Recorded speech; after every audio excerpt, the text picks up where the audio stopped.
Hello, welcome to Web of Stories. My name is Melinda and I was not planning to have a video up today, but I'm going to do a response video, which I almost never do response videos, but I'm going to do a response video. I'm going to do a response video to my own video. So on Tuesday, I did a tag, and in this tag, I made the comment that I don't want to read books about racism by white people. And I got some comments back from that, and I'm open to the conversation, but I got enough that I thought maybe I should do a response video to just kind of explain where I'm coming from. First of all, I am not at all saying that white people shouldn't be writing these books. This is not about what I think should and should not be written, what should or should not be published. This is about my preferences to read, my personal preferences. So this is just what I choose to read or choose not to read. But I think it's important for this to divide this into fiction and nonfiction because my issues around them are a little different. I'm going to start with nonfiction, and usually when you have books that have an element, the subject involves or is related to racism in a nonfiction book, it's either a history book or it's like a current events sort of book. So you really are in kind of a limited number of, it could also be a memoir, I guess, but that would sort of fall in there. A sort of narrow road where you would find these books. And my feeling on this, now, first of all, I will say I prefer, that doesn't mean I never. I recently read The Barn by Wright Thompson, who is white. And it is a book about the murder of Emmett Till. And that book is absolutely excellent. I will admit that had it not been on the booktube list, booktube prize list, I might not have read it because Wright Thompson is white. And I know, I get that. That's the irony, hypocrisy, whatever you want to say there. I admit that. But the way Wright Thompson wrote this book and the way he wrote his reactions to things in the book and his own personal experience, it worked really well. I think that's really hard to do though. Now, nonfiction books, let's say you're talking about a history book. So you're talking about, like, The Barn is a history book, pretty much. Something that happened in the past, and there's research, and yes, anyone can objectively look at the facts and put something together. The thing is, until very recently, almost all the books that were written by that were written by white people. They've told the story. They've told the story from their point of view. It is now time, in my reading, I feel it's now time to hear it from the point of view of the person in the group for African Americans, if it's about racism against African Americans, or or Latinx, or any of those, how that works out. When I read those, I want to have that experience, or read about that experience that they themselves are feeling. A comment was made in my comments, and I'm not calling anyone out. It's just something, that everyone is affected by racism. So why wouldn't it be someone who is white feeling about how they're affected by racism? And yes, everybody is affected by racism.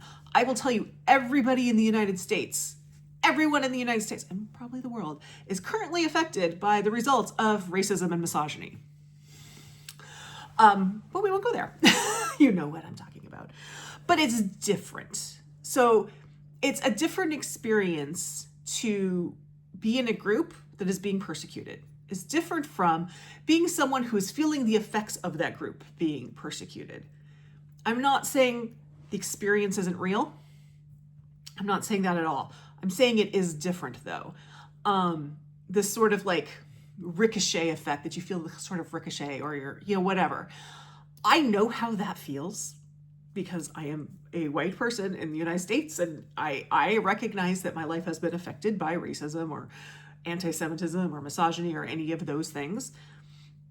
But, well, except that misogyny, maybe not that one. Except for those, I am on the outside of it. I am feeling the effects, the bounce off effects of it. And so I already know that. I don't really, personally, again, this is what I want to read.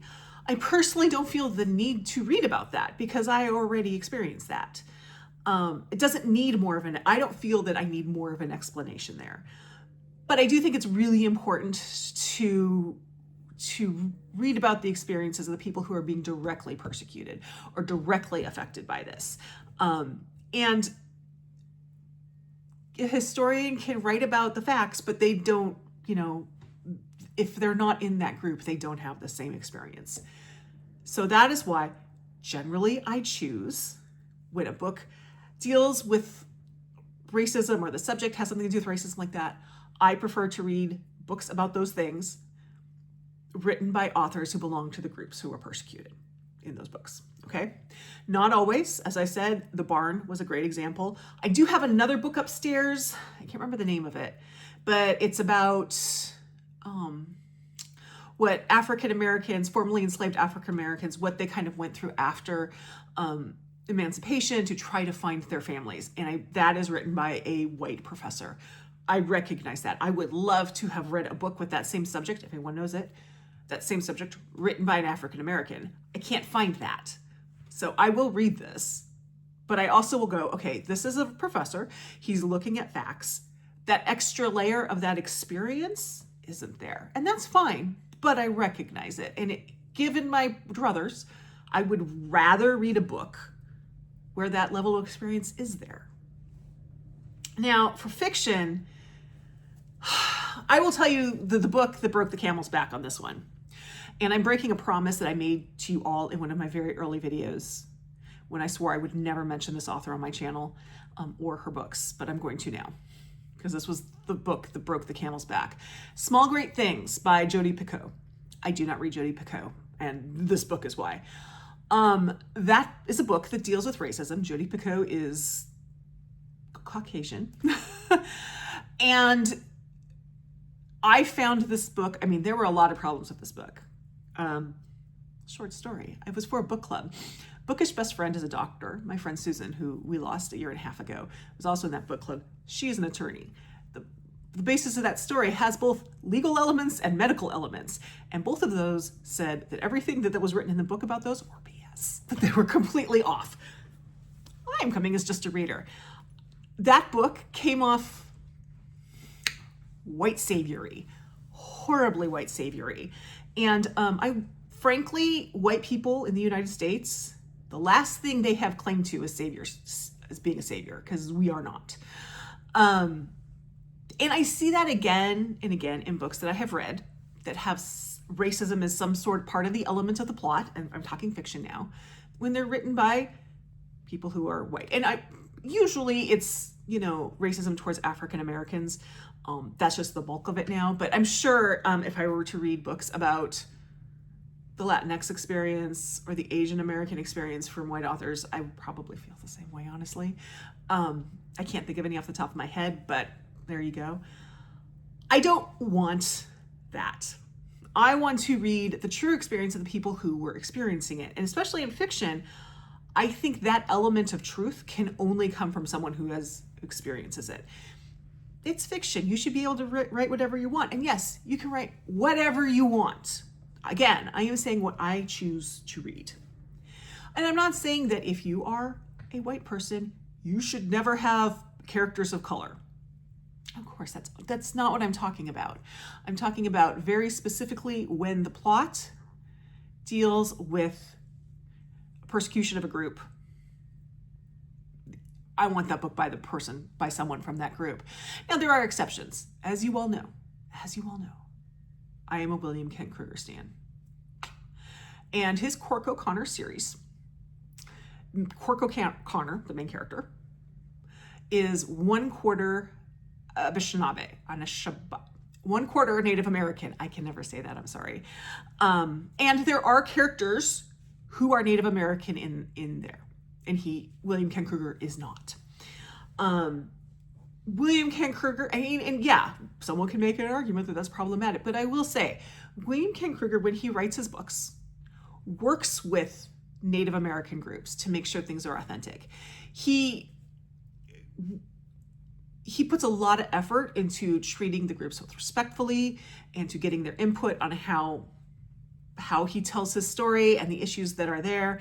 He also donates all the proceeds from his book tours for his Cork O'Connor books to the Native American tribes, people that he works with. So there is something there. Again, this is my preference. I love William Kent Kruger. I'm not giving up William Kent Kruger. But just when it comes to me choosing things, I have been burnt on the fiction. I'm not even going to get into. There's a whole video about my experience with that book. Just like, don't get my experience of that book. Go find African American creators who review that book and see what they have to say.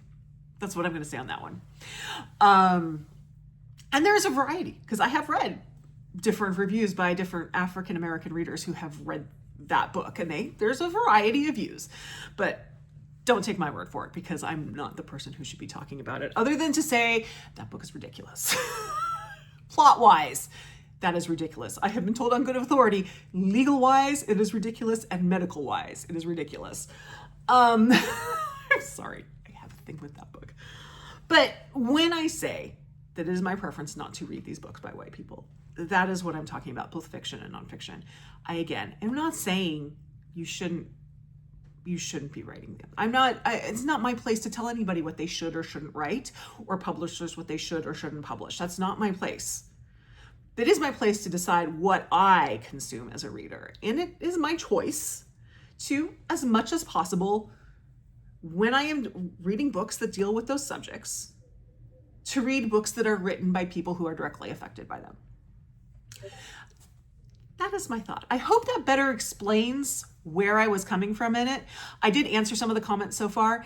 I just wanted to give a fuller explanation there, what we're talking, than just in the comments, because I do remember, I didn't think about it at all when I said it.